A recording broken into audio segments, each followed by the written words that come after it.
చాలా మంది చేసే మిస్టేక్ ఏంటంటే పళ్ళన్నీ పోయిన తర్వాత క్లినిక్కి రావటం. ఇప్పుడు పళ్ళు ఉండంగానే డెంటల్ క్లినిక్ మీరు విజిట్ చేసి ఉంటే కనుక ఉన్న పళ్ళ మీద క్యాప్లు వేసుకుంటే సరిపోతుంది. కానీ ఎముక ఎప్పుడైతే వీక్ అయ్యి పళ్ళు ఊడిపోతాయో అప్పుడు ఇంప్లాంట్లు వేసుకోవాల్సి వస్తుంది. ఫర్ ఎగ్జాంపుల్ ఇక్కడ చూద్దాం, ఒకసారి ఇటు రండి. ఆనందమ్మ చూడండి నోట్లో.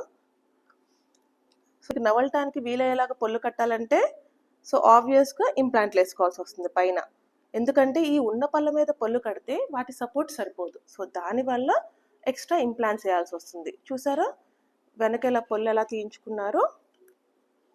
సో ఎప్పుడన్నా సరే ముందుగా డెంటిస్ట్ని కలిస్తే ట్రీట్మెంట్ తక్కువలో అయిపోతుంది. అమ్మ మీరు ఇప్పుడు రూట్ కెనాల్స్ చేయించుకున్నారు, ఇంప్లాంట్ చేయించుకున్నారు, మీకు ఏమైనా నొప్పి అనిపించిందా? లేదా? ఏం లేదా? Expert dental care is a place where painless treatments are done. మీకు అస్సలు నొప్పి తెలియకుండా ట్రీట్మెంట్స్ ఇక్కడ చేస్తాం.